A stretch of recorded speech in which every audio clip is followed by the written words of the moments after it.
Bueno, escucha, porque antes de las noticias les quiero decir que estamos a 12 suscriptores para llegar a los 3.000 en el canal de YouTube, que es para nosotros, un número que estamos buscando hace un tiempo, así que les pedimos que ahora, inmediatamente, cada uno de ustedes que está escuchando, porque literalmente si cada uno de los que está escuchando en este mismo momento le dice a una amiga, a un primo, un vecino, a alguien que hay que suscribirse ya mismo al canal de Trinchera TV, llegamos a los 3.000 suscriptores, así que es el momento justo ahora para Yo que le escriban. A ver. Agarran el celular del que tiene al lado, Sí. de la oficina, agarran el YouTube. El que está en el colectivo. El que está sentado al lado del colectivo. Y le dice, oso, pensaste que te lo iba a robar. No. No, te voy a suscribir Suscríbete. al canal de Trinchera TV, exactamente. Ahora vas a ser más feliz. Así es. Vas a tener las noticias de mierda de todos los días, pero vas a ser más feliz. Pero la vas a recibir con alegría, con risas, vas a poder opinar también sobre todo lo que vamos hablando, porque como siempre nuestras noticias y todo lo que vamos diciendo lo hacemos de la mano con nuestro público. Y vamos a meternos, de hecho, de lleno en todo lo que va a estar pasando, en este caso, en la jornada de hoy y en los próximos días también, porque ¿sabes quién va a venir a la Argentina? En un ratito lo vamos a profundizar también, pero va a haber otro enviado de la embajada estadounidense en la Argentina. Venimos de la visita del encargado del Tesoro norteamericano. En este caso vendrá al país el jefe del Comando Sur de Estados Unidos. Estamos hablando de Alvin Halsey, este muchacho que estamos viendo en pantalla, que mantendrá una reunión con el presidente Javier Milei. Y de paso, cañazo, como quien dice, aprovecha la visita para acercarse hacia la base militar ubicada en Ushuaia. Base militar, recordemos, ya visitada en su momento por la jefa del Comando Sur, Laura Richardson. Su antecesora. Claro.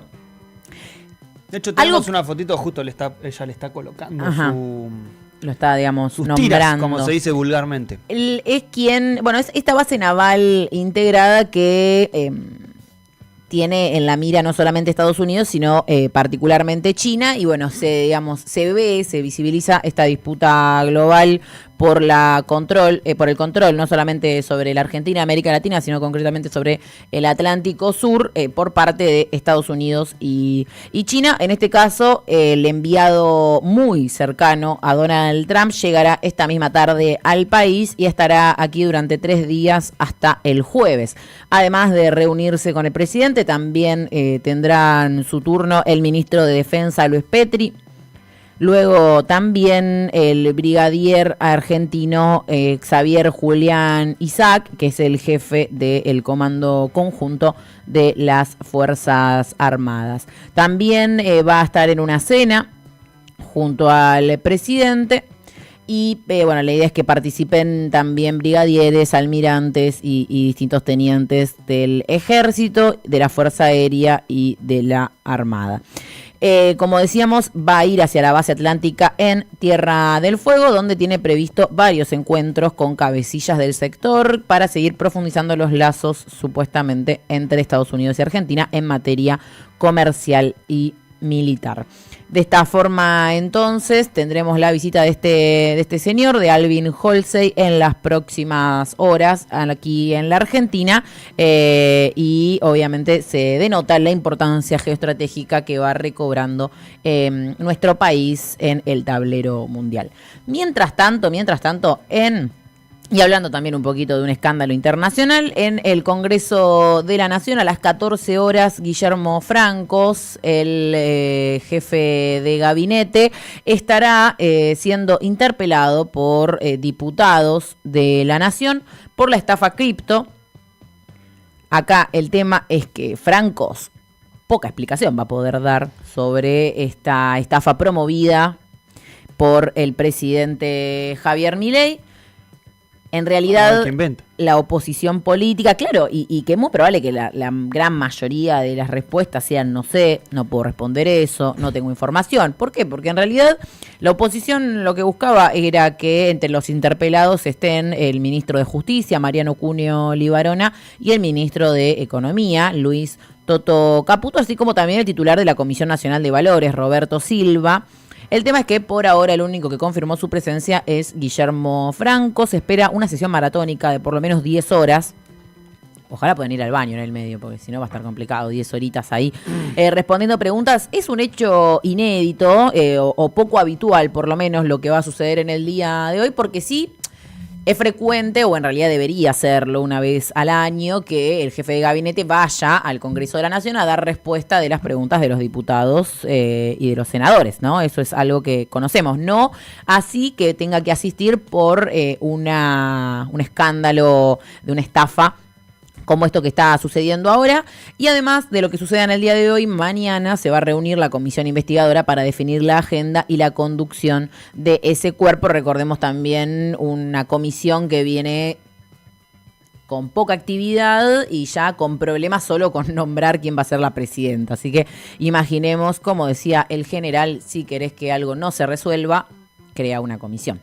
Es poco lo que puedo llegar a responder sobre el caso Libra, dijo el mismo Guillermo Franco luego de confirmar su asistencia. Así que bueno, veremos si nos da algo de explicaciones de cara al programa de mañana. Las contaremos en el día entonces. Y dos más, pero en la provincia de Buenos Aires, una del ámbito legislativo y otra del ámbito ejecutivo. Arrancamos por la última. Axel Kicillof envió este lunes a la mañana una carta al directorio ejecutivo del Fondo Monetario Internacional exigiendo una investigación sobre la conducta de Kristalina Georgieva. Dijo, con sus declaraciones sobre las elecciones argentinas y su apoyo explícito al oficialismo, violó el reglamento del fondo y su deber de imparcialidad, dijo en un comunicado. Axel Kicillof también lo ratificó Carlos Bianco, su jefe de ministros, en la conferencia de los lunes, en el día de ayer, en Casa de Gobierno, donde anunciaba que se iba a enviar esta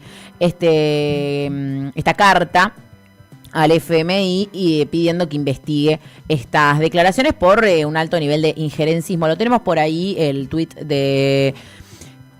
de Axel Kicillof, que concluía justamente con adjuntando el video, ¿no?, de Kristalina Georgieva, y decía entonces el gobernador no solo intervino en nuestro proceso electoral, sino que llegó a posar en una foto oficial luciendo un pin partidario de La Libertad Avanza. Recordemos que eso lo vimos aquí en Será por las Malas, vimos el pin de motosierra que se sacó en la foto junto a Federico Sturzenegger, y se pregunta retóricamente el gobernador, dice, ¿se imaginan las reacciones que causaría en el mundo si la titular del FMI se dejara fotografiar con un pin del Partido Justicialista o de Morena? Tiene razón. Es así, la gravedad de esta injerencia no puede ser relativizada. Poné que no sea el escudo del PJ, pero con los deditos en B. Un escándalo sería. Porque claramente no es el símbolo de La Libertad Avanza, pero es como que se ponga los deditos en B. Sí. Ahí está, viva Perón. Entonces, dice el gobernador, la gravedad de esta injerencia no puede ser relativizada, lesiona nuestra soberanía y compromete la neutralidad que debe regir a cualquier organismo internacional. Exigimos una rectificación inmediata y una investigación interna para determinar si corresponde su remoción. El fondo no debe mandar sobre las decisiones del gobierno argentino y mucho menos sobre la voluntad electoral del pueblo argentino. Así lo decía entonces en sus redes sociales Axel Kicillof, anunciando el envío de esta carta al directorio del Fondo Monetario para que investiguen la conducta de Kristalina Georgieva. Y por último, y un paso más en la carrera electoral en la provincia de Buenos Aires, como lo anunciábamos y lo decíamos en el día de ayer, la Cámara de Diputados iba a tratar finalmente si se aprobaba o no la suspensión de las PASOs. Así fue, como se esperaba, con apoyo de todos los bloques menos de la izquierda. Se aprobó la suspensión de las primarias abiertas, simultáneas y obligatorias en la provincia de Buenos Aires. Así que los y las bonaerenses, preparen esos DNI, lean esos padrones, porque el 7 de septiembre se vota, al igual que el 26 de octubre. Esa soy yo, literalmente, cuando hay que votar. Ya vamos a hablar de las complejidades que tiene. Sí, la otra vez la mostramos. Yo dije, me comprometí a traer la impresa, la boleta. No, pero no la boleta, sino algo que se va a complejizar, que es el calendario electoral. Ese es el debate que arranca a partir de lo que fue en el día de ayer, ¿no? Se confirma la suspensión de las PASOs, ahora la disputa interna es por los plazos, los tiempos, cuándo entregar las listas, cuándo arranca la campaña, cuándo cierra, etcétera, etcétera, que esos plazos dependen de la fecha fijada, digamos, para las elecciones, corren para atrás, si se quiere. El problema es que ¿Eso es la boleta? eso que estábamos viendo en pantalla? Claro, esa es la boleta nacional. La boleta nacional, no en la provincia de Buenos Aires. Esto no es, en la provincia de Buenos Aires vamos a ir a votar el 7 de septiembre. Es un modelo, ¿no? Claro, esta no es tal cual. Igual está confirmada ya el modelo, que es la que mostramos el otro día acá. El 7 de septiembre vamos a ir a votar con boleta común a un cuarto oscuro y se votarán legisladores bonaerenses. El 26 de octubre vamos a ir a votar a legisladores, diputados y senadoras nacionales con boleta única papel, que es esa parecida a esa que estábamos viendo recién en pantalla. Por eso se desdoblaron las elecciones, en realidad decretado por el gobernador, que ahora también consigue esta victoria que tiene que ver con la suspensión de las PASO y, como decía Franco, la disputa que se abre ahora por el calendario electoral. Disputa que, perdón, sí, porque el problema acá sería que se oficialicen las listas 30 días antes del 7 de septiembre, o sea, en agosto, con lo cual, en 30 días vos tendrías que imprimir todas las boletas, distribuir todas las boletas, y garantizar que lleguen a los 134 distritos de la provincia de Buenos Aires y garantizar que se pueda realizar en condiciones. Con lo cual, para los que han estado alguna vez en un dispositivo electoral de estas dimensiones, saben que el tiempo es muy escueto. Sobre todo para la impresión total de las boletas y la correcta distribución. Y luego, obviamente, el normal funcionamiento de una elección. Con lo cual, insistimos y volvemos nuevamente a que algo que es una disputa de conducción política, o por lo menos de orientación en la conducción política, empieza a tener algunos movimientos o algunos correlatos que son complejos, pero son complejos en términos institucionales, no en términos de la disputa política particular, ¿sí? Porque poner en juego el normal funcionamiento de una elección no está tan bueno. Bueno, así es entonces que el lunes igual el organismo que está apurando también este debate es la Junta Electoral Bonaerense, que hizo una reunión de la cual no participó a Unión por la Patria porque no tiene una definición tomada sobre su posicionamiento, así que estuvo su gran ausencia. Tampoco en esta reunión se fijó una nueva fecha ni nada, así que será cuestión de discusión todavía este calendario electoral, pero como decíamos, ya confirmada la suspensión de las PASO en la provincia de Buenos Aires. Sí, con eso tenemos. Ahora vamos a tomar este punto de la provincia de Buenos Aires para irnos a este miércoles 30. ¿Qué te parece? Porque el día de mañana hay movilización por el 1 de mayo. Todos, algún trasnochado o trasnochada que está del otro lado, el jueves es feriado y el viernes también. Feriado por el Día Internacional de los y las Trabajadoras.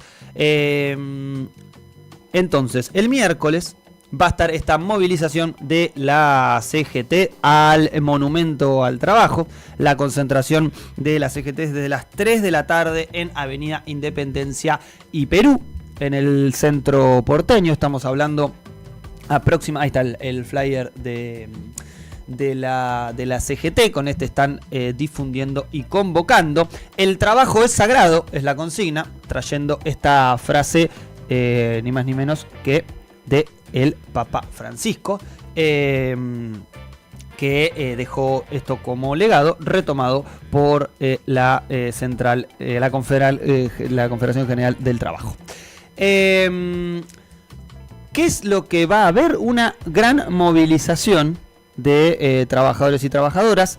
¿Por qué decíamos que lo vamos a enlazar con la provincia de Buenos Aires?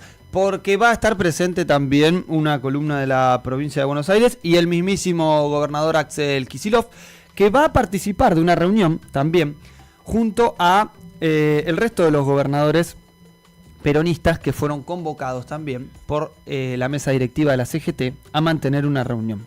Con lo cual esto parece un síntoma no solamente de bancada, sino de apoyo, en este caso, de la CGT con el gobernador Axel Kicillof y obviamente con el resto de los gobernadores. Allí se van a dirigir todas las columnas a la zona de Paseo Colón, que es donde se concentra comúnmente estas movilizaciones. Con una particularidad, que se va a ir al Monumento al Trabajo. Ahora lo vamos a mirar, el Monumento al Trabajo. Monumento al Trabajo que para comentarles. Se llama Canto al Trabajo, en realidad. La obra es de Rogelio Urrutia, uno de los escultores más importantes del siglo XX de la Argentina. Esta escultura se hizo en Francia, se trajo acá, estaba primero en Plaza Dorrego, se llevó después a esta plazoleta que se llama Eva Perón. Y fíjate en la otra foto, con esta se ve, ¿no? Se ve claramente que hay una piedra atrás. Acá también se ve que hay una piedra claramente atrás. Están llevando una piedra. Y el Canto al Trabajo, porque Canto al Trabajo, en todo caso, queda más artístico, ¿no? Y es un poco más... Queda más romantizado. Y bueno, claramente parte de esas corrientes. Ahora, para que vean, hay no solamente gente semidesnuda, con harapos, tirando una piedra con sogas, sino niños adelante, como ven ahí, ¿no? A mí siempre me pareció de la primera vez que lo vi, que fue en una movilización también de la CGT, me llamó mucho la atención, primero, que se movilice al Monumento al Trabajo. Segundo, que el Monumento al Trabajo sea esto, ¿no? Y lo otro es que esto no puede ser un monumento al trabajo, ¿no? No. Está todo bien con Urrutia Es y todo su monumento a otra cosa. y todo su obra. Qué me parece casualidad bárbaro. que venga de Francia, ¿no? No, pero el artista es argentino, es muy conocido, laburó muchos años en Francia y una de sus obras es esta, tiene muchísimas obras, una es esta que fue emplazada aquí en Argentina. 14 figuras son las de bronce que tienen más o menos el doble del tamaño de una persona normal, digamos, de un 1,80, 1,60, y están arrastrando esto, una piedra. Con lo cual esto me parecía como un datito para aportar. No puede ser un monumento al trabajo esto es un monumento a la esclavitud, digamos, ¿no? Porque trabajar así eso no es trabajo.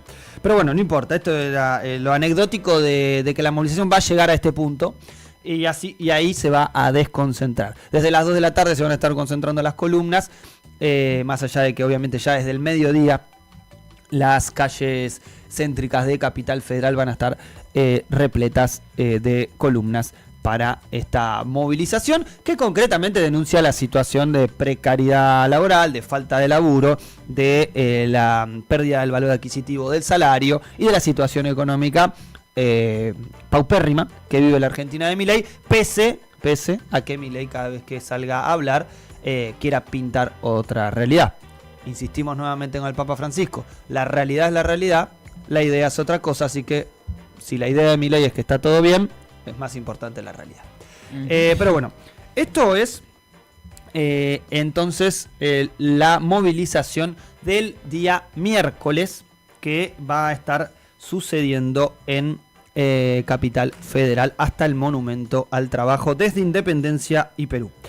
Y como decíamos, reunión con gobernadores, eso va a ser muy importante. Seguramente vamos a estar hablando el lunes alrededor de qué es lo que haya dejado, sobre todo esa reunión, más que la movilización, que va a ser una movilización hasta el monumento y nada más. Sí, esperemos que sea una movilización masiva. Hoy escuchaba a uno de los dirigentes de la CGT hablar de que la consigna obviamente tiene que ver con el acompañamiento a los jubilados, más allá de la lucha, digamos, particular por las reivindicaciones laborales, en contra de la reforma laboral, pero digamos, a poco más de 24 horas de esta movilización, digamos que los niveles de convocatoria abierta al pueblo argentino no han sido, digamos, tan grandes como hemos visto en otras movilizaciones, como por ejemplo en la última movilización previa al paro nacional de la CGT, digamos, no está habiendo una convocatoria muy amplia de parte de ninguno de los sectores, más allá de la CGT, tampoco estamos viendo, digamos, este llamado a movilización por parte de organizaciones centrales y demás. O sea, digamos, no creo que resida ahí una cuestión intencional, pero sí que falta esa motorización de esta convocatoria, que es lo que va a definir también la presencia callejera que haya en el día de mañana. Convengamos también que hay muchos reclamos a la CGT, sí, en clave de rol, de cómo jugar, de presencias o no presencias. Algunas de esas características, insisto, también entran en esta lógica tuitera del estar o no estar, no importa, lo discutiremos en otro momento. Porque hay otro noti para conversar alrededor de esta resolución reservada para las Fuerzas Armadas. Y oiga, ¿qué carajo es la resolución reservada? Bueno, eso, algo que supuestamente no se conoce, pero ¿quién lo conoce o a quién le llega esa resolución reservada? Ni más ni menos que al periodista Daniel Santoro, que publica en Clarín, y fue tapa del día de ayer, sí, del día de ayer, fue tapa de Clarín el día de ayer, que el gobierno autoriza a militares a detener civiles en la frontera norte. Esto es parte del plan Güemes. ¿Se acuerdan que hablamos y vimos a Patricia Bullrich con Gustavo Sáenz en Salta poniendo un poste? Sí. Haciendo un pozo. Sí. Haciendo un alambre de muralla. Bueno, eso es parte del plan Güemes, ¿sí? Esa era como el comienzo del plan Güemes. Dentro del plan Güemes entra, pobre Güemes, ¿no? Ahí está, esta es la tapa de Clarín del día de ayer. Una nota de Daniel Santoro, periodista que comúnmente le llegan cosas que no se encuentran. No como a Majul, que le aparece alguien corriendo en el por parque Bosque de de Palermo y le sí. entrega un pendrive, pero parecido, digamos, ¿no? Bueno, a ver, concretamente, uno de los altos mandos de las cúpulas militares entregó ese documento a Daniel Santoro, de Clarín, y se encargó de publicarlo. ¿Por qué vamos a explicar? Primero, ¿por qué un alto mando de las fuerzas militares le entregaría una resolución reservada que sale del Ejecutivo Nacional, o sea, del Ministerio de Defensa que encabeza Luis Petri, el abogado mendocino, y obviamente afirmado también por el presidente Javier Milei? Estas órdenes reservadas lo que van a plantear es posibilidad de acción por fuera de las tareas que tienen las Fuerzas Armadas, específicamente, ¿no? ¿Y qué es lo que intentan hacer un poco? Bueno, profundizar las tareas de seguridad interior para las fuerzas militares.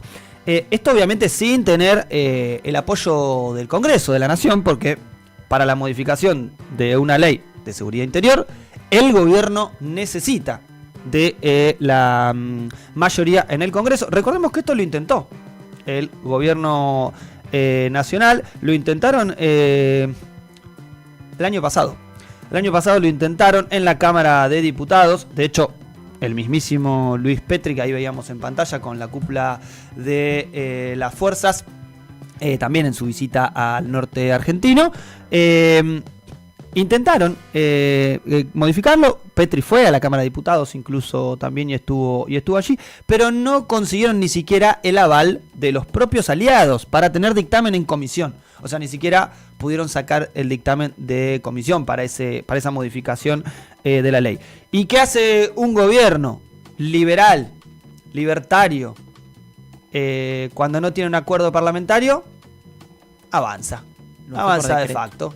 Y entonces con esta resolución reservada intentan construir la posibilidad de que las Fuerzas Armadas, entre otras cosas, detengan en flagrancia, que sería detener ante una posibilidad de delito, un delito sí, claro, una comisión de un delito, vamos, de forma en curso. Explícita, claro. Por ejemplo, alguien que está traficando un bolsón de ropa, por ejemplo. Esto, digamos, lo que hace es saltearse el propio procedimiento judicial por el cual uno tiene que, digamos, el principio de uno es inocente hasta que se demuestre lo contrario. Digamos, acá las Fuerzas Armadas tienen la posibilidad de detener en la frontera, digamos, más que nada, digamos, buscando qué, ¿no? Que esa es un poco la pregunta detrás de esto, digo. La mano dura, como quiere Patricia Bullrich. Ahí, que acaba de decir Male, la nombra a la ministra de Seguridad. Este es el objetivo de Patricia Bullrich, que es ministra de Seguridad de Mauricio Macri. ¿Cuál es el objetivo? Que las Fuerzas Armadas sean parte de la seguridad interior de la Argentina. Una ley que fue sancionada, que es la ley 24.059, que fue sancionada en el 91 y fue sancionada con el peso de la dictadura genocida en la espalda. O sea, fue sancionada aún buscando a los desaparecidos, buscando a los nietos, con ese peso. ¿Qué es lo que reflexionó en ese caso la Cámara de Diputados y Senadores? Bueno, tenemos que controlar una ley de seguridad interior en la que las Fuerzas Armadas no tienen que estar presentes. Y decía que esto era parte del plan Güemes. Hay que desagraviarlo a Güemes claramente, porque Güemes a esta gente la hubiese atravesado con la lanza, sin lugar a dudas, sin lugar a dudas. Volvé, Güemes. Claro, Güemes, pobre Güemes. Pero dentro de este plan Güemes, el operativo lleva el nombre ni más ni menos que Julio Argentino Roca. En este intento, ¿no?, de refundación que también tuvo el macrismo, ¿no?, este intento de refundación en clave nacional, de volver a estipular punto cero de esta lógica de nacionalismo de derecha, ¿no? Que más allá de que bueno, este tipo de liberalismo no lo tiene por su lógica cipaya. ¿Cómo se toman las Fuerzas Armadas esta decisión? Bueno, ahí está el tema. Porque lo hemos hablado acá de qué degradación jerárquica implica para una fuerza armada militar estar cortando el tránsito en el Congreso para que un manifestante no pueda por el protocolo antipiquete. Digo, en este caso, las Fuerzas Armadas ahora destinadas en el norte a poder detener personas que están pasando una bolsa de ropa por la frontera, ¿qué significa, digamos, y cómo esto impacta? Porque, volviendo al principio de lo que estabas hablando, acá estamos hablando de una filtración que da un alto mando militar a un medio de comunicación. Bueno, sí, probablemente allí radique también una disconformidad con esta política. Das en el clavo, porque concretamente, a ver, el proyecto es que participen 10.000 militares, se van a ir sumando 1.300 grupos, de a 1.300 militares para allá. Convengamos que a uno le parecería más acorde un laburo de frontera para las Fuerzas Armadas que estar siendo un operativo de tránsito en la Ciudad Autónoma de Buenos Aires. Ahora, ¿cuál es el problema de este? Y que es un poco lo que pone el tuit de Victoria Villarroel, que le vamos a pedir al querido Mati Marchi que lo ponga, que es de enero de 2023, y le pide a Bullrich algo muy concreto. Y acá pone, ¿no? Muy lindo usar las Fuerzas Armadas para combatir el narcotráfico en Rosario, pero no está de más recordarle a Bullrich y compañía, vicepresidenta de la Nación ya era, ¿no? Que hay cientos de militares presos por haber seguido órdenes de un gobierno constitucional de combatir al terrorismo. Está raro. Está hablando del 73, ¿no? Está hablando del decreto del 75, ¿no? Para ser más concreto. Un narco es civil, ergo van presos en unos años. Claro, esa es la preocupación. Lo mínimo, ¿no?, que pido es hablar de estos temas sabiendo que el derecho vigente impide y desprotege totalmente a los miembros de las Fuerzas Armadas ante decisiones de gobierno donde nadie se hace cargo después de sus consecuencias. O sea, digamos, a las Fuerzas Armadas no le gusta tanto esto porque se sienten, digamos, desprotegidas. O sea, leyendo a Victoria Villarroel como una vocera, digamos, de ese sector que estaría en contra de intervenir internamente por una cuestión más que por, digamos, disonancia con el hecho de actuar internamente, sino por la poca protección judicial que luego tendrían. No hay jurisdicción acorde a lo que le están pidiendo a las Fuerzas Armadas, con lo cual, lo que dice Villarroel en 2023 ratifica que esta discusión es vieja, que esta discusión con Patricia Bullrich es vieja. Y este es uno de los planteos de Patricia Bullrich. Vamos a escuchar brevemente a Agustín Rossi con Palo y Zanahoria el día de ayer, que decía algo importante sobre esta medida, sobre todo en su cosmovisión internacional, que se linkea con esto que hablabas vos de la visita del jefe del Comando Sur, el señor Alvin Hoxley. El Sur siempre tuvo, o siempre intentó trasladarle a los países de América Latina doctrinas que en todos los casos tienen una línea que las termina unificando, que es involucrar a las Fuerzas Armadas en cuestiones de seguridad interior, es decir, las Fuerzas Armadas como policía de seguridad. ¿Qué es la doctrina de la seguridad nacional que dio sustento a todas las dictaduras militares en la década del 70 del siglo pasado en el Cono Sur?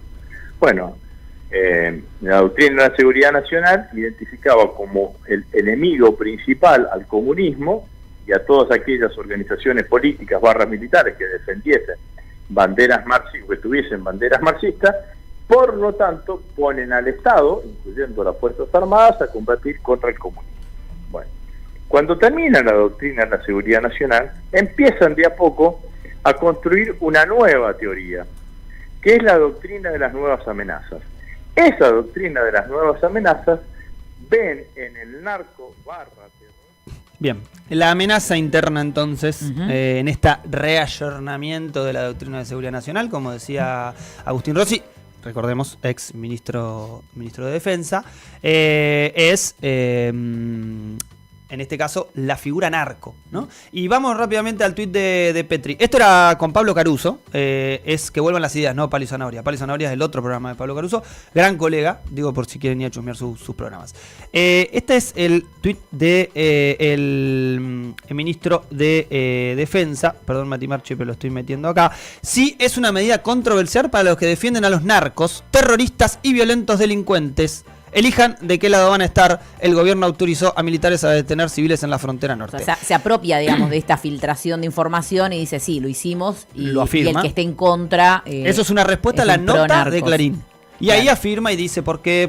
Bueno, a ver, salieron no solamente Rossi, que podemos decir es adversario político, a decir, che, esto es ilegal, es lo que también plantea Rossi. ¿Qué es lo que dice que es ilegal? Está forzando a las Fuerzas Armadas a cometer delitos que seguramente van a ser plausibles de sanción. Claro. De sanción y de proceso. Que hay que ver luego cuándo se dan. Ahora, concretamente, lo que hace en este caso Petri es hablar un poco de los narcos. Y cuando ponen el sello narco, uno dice, ¿y por qué el norte argentino? ¿Por qué no el río Paraná? Claro. Porque uno dice... Sí, pero si todos sabemos que la falopa entra por Rosario. Por el río Paraná en barcos, además. Sabemos que cae así. Ya se sabe que cae así. O sea, no es casual, aparte, que Rosario sea, digamos, este epicentro mediático, político del narcotráfico también. Y donde obviamente está la narcopolítica. Ahora, y ahí miraba y decía, claro, ¿sabes qué? Esta semana se cumplió un aniversario. Perdón, y que también, qué poco... novedosa la utilización de la cuestión narco en América Latina para no solo proliferar el uso de las Fuerzas Armadas internamente, sino también la llegada de Estados Unidos a los países, y la lógica del control social. Ecuador, Venezuela, bueno, y etcétera, etcétera. La lógica del control social y de caotización, que es, nosotros no somos un país productor, eso está claro, es un país de paso. Y justamente pasa por el río Paraná. Así que si quieren controlar realmente a los narcos, vayan a controlar el río Paraná. No se la regalen a Estados Unidos el control de la vía troncal navegable Río Paraná, Río de la Plata. Vayan a controlar ahí. Y sabes que chusmeando una cosita decía, acá hay una fecha, el 24 de abril de 1978 se recibió el primer cargamento en barco por el río Paraná de 200 kilos de cocaína que llegaron al puerto de Rosario. ¿Saben quién lo fue a recibir? Emilio Macera, el mismísimo almirante. Acto de gobierno. El mismísimo almirante que en ese momento no era presidente porque era Videla. Videla. Control de calidad. Seguramente. Seguramente, vale. Pero pará, pero en un acto público fue a recibir el cargamento de falopa. Que en un acto público no. Foto, ¿no? Este hecho lo relata muy bien el diputado. Quemando marihuana, ¿viste? Este hecho lo relata muy bien el diputado Carlos Delfrade, cuando dice este es el primer hecho o el origen de la lógica del narcoestado y la intención de construir un narcoestado en la zona de Santa Fe, particularmente en Rosario, y habla de este hecho. Abril del 78, 24 de abril para ser más exacto, Emilio Macera no estaba solo, sino que estaba con el general Luis García Mesa y el coronel Luis Arce Gómez, ambos dictadores bolivianos, esperando ese cargamento de 200 kilos de cocaína. Videla y Banzer eran los respectivos dictadores de Argentina y de Bolivia, respectivamente. Digo esto para que comprendamos que esta es una historia vieja, que pasaron 45 años del 78 para acá, y que esto continúa y se profundizó en Rosario. Así que si quiere Petri realmente poner a las fuerzas militares a controlar a los narcos, que vaya a eso y que se fije también quién financia sus campañas, porque, bueno, capaz que ahí también hay un poco de plata de eso. Bien, nos queda muy poco tiempo, Male, podemos ir a la comunidad un poco para repasar, aunque, bueno, Franco nos dejó acá con toda la data de Macera recibiendo 200 kilos de cocaína. Se la tomaron todas, chingón. Pero eso no nos puede nublar, aunque tenga ganas de seguir profundizando en ese tema. Quedan algunas cositas más de la agenda. Sí, quedan algunas cositas porque estuvimos hablando sobre los pueblos originarios y sobre los conflictos territoriales, ¿no?, que están sucediendo y el maltrato también que está sucediendo de parte del gobierno, que son estas políticas inhumanas de Javier Milei para con los pueblos originarios, y es los desalojos violentos de norte a sur que dejan ver las políticas opresoras y agresivas del gobierno de Javier Milei y todo su armado, lo único que avanza es la violencia y el destierro a los pueblos originarios que resisten a su verdugo, ¿no? Que es el Estado. Con la derogación de la ley 26.160, que disponía el relevamiento de los pueblos originarios y suspendía sus desalojos, la política territorial que ejecuta este gobierno es brutal, quitando ese derecho que bueno. Si bien ya existían estos conflictos por el territorio entre los pueblos originarios y empresas con intereses turísticas, con esta ley se frenaba un poco eso para que no sean tan violentados, ¿no? La avanzada sobre las comunidades con complicidad judicial, política y empresarial es notoria y simultánea desde la asunción de Javier Milei, según denunció la Asamblea Permanente por los Derechos Humanos, APDH. Los procesos de desalojos se han multiplicado desde Jujuy hasta el sur del país. Y decían, lo que está pasando ahora es un arrasamiento de derechos, un ciclo de mucha violencia institucional y social, aseveró en conferencia de prensa la secretaria general de APDH, María Elena Nadeo. Algunos referentes del interior, nucleados en organizaciones de los pueblos originarios, de los pueblos indígenas del NOA, llegaron a Buenos Aires esta semana para denunciar la extrema fragilidad de los derechos a la tierra, en especial de quienes viven en la ruralidad. Atropello a sangre, fuego, persecuciones con perros y a caballos por los montes, ancianas arrancadas de sus hogares y abandonadas con lo puesto bajo el sol, topadoras sobre las casas y cercos al campo libre que condena a la muerte a sus animales. Es el paisaje común de sus territorios. Veníamos a denunciar la violencia institucional que atravesamos de las 2.000 comunidades preexistentes a los 40 pueblos indígenas en la Argentina a través de las políticas de negación, invisibilización, retroceso y discriminación que vivimos en Jujuy a nivel nacional con este gobierno, aseveró Néstor Jerez, cacique de la comunidad Ocloya.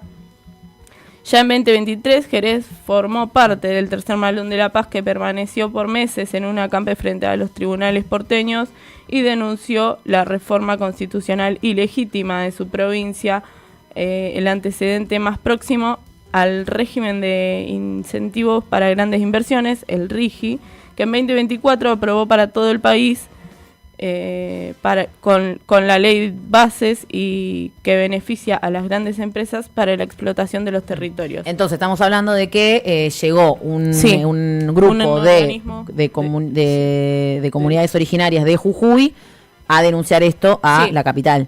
Sí, acá a Buenos Aires vinieron a denunciar porque estamos hablando de un atropello que está pasando a nivel país, ¿no? Bueno, acá lo marcaban 2.000 comunidades de las 40,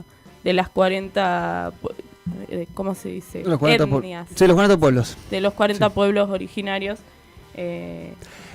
Recordemos que igual esto es una línea de continuidad y de profundización, sobre todo, estamos hablando de la provincia de Jujuy, hemos caracterizado el feudo de Gerardo Morales hace mucho, más allá de que no sea gobernador, hoy en día la instalación de esa línea política ha quedado garantizada con el actual gobernador, que si no me equivoco es Sader, que era su ministro de Economía.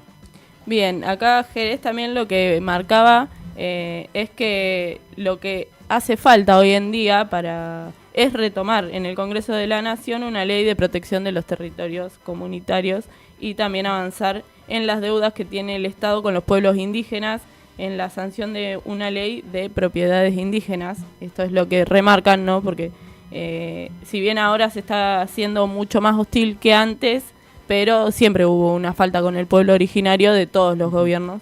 Así que, bueno, eso eran las noticias, andan por acá. Tengo una más que es muy breve, que es de Corcovado, que queda en Chubut y es una localidad con 2.000 habitantes. Y desde abril del 2024 la localidad se quedó sin correo tras el despido del único trabajador que sostenía la dirección del correo de la zona, tras los despidos de alrededor de 500 trabajadores en todo el país. En el correo argentino se supo también que afectó a esa región, que se quedó sin servicio de correos, ellos y sus alrededores, porque hay otros pueblitos alrededor. Luego de que el gobierno nacional tomara la decisión de dejar sin correo a Corcovado, los vecinos iniciaron medidas legales para que reincorporen al trabajador y así poder acceder a ese derecho, ¿no? Con la primera medida de un amparo colectivo para preservar un derecho que existe en una constitución, en nuestra Constitución Nacional, la empresa optó por presentar una apelación declarando que los vecinos no eran legítimos representantes y por lo tanto no habría una causa colectiva. Hoy los vecinos tienen una esperanza en poder recuperar el derecho que se les fue quitado y ahora tratan de negarles. La Cámara de Apelación de Comodoro Rivadavia concluyó que el pedido vecinal es legítimo.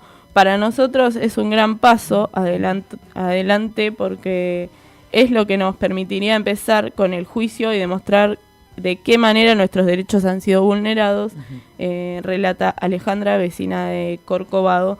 La causa comenzó en Esquel y se busca que vuelva allí para comenzar el juicio. Pero como explican los vecinos, el correo todavía tiene la posibilidad de apelar en la Corte Suprema. Nosotros queremos la reapertura y obviamente la reincorporación de Javier Villoldo como trabajador, pero sabemos que se puede resolver de diferentes formas porque lo que estamos pidiendo es la restitución de derechos, o sea que tengamos el servicio postal tal cual existía el 26 de abril del 2024. Bien, bueno, entonces una lucha que se está dando ahí en el pueblo de Corcovado, Sí. en Sí. la localidad, ¿no?, de parte de Comodoro Rivadavia. Parte de la planificación de vaciar el sur Sí. argentino, Sí. y lo otro, parte un poco de profundizar la línea de esta, insistimos nuevamente con la línea nacionalista facha. Sí. Que de derecha, concretamente, de negación a los pueblos originarios y desmantelar gran parte de todo lo que ha sido incluso entregas de territorio del INAI, por ejemplo, que era el Instituto Nacional Indígena, de Asuntos Indígenas, que entregaba incluso algunos territorios a las poblaciones. Eso es parte de lo que se viene recuperando, que son algunos de los temas que venimos trayendo también aquí a Trinchera cada vez. 6 minutos que nos separan de las 10 de la mañana. Vamos con la tanda y volvemos.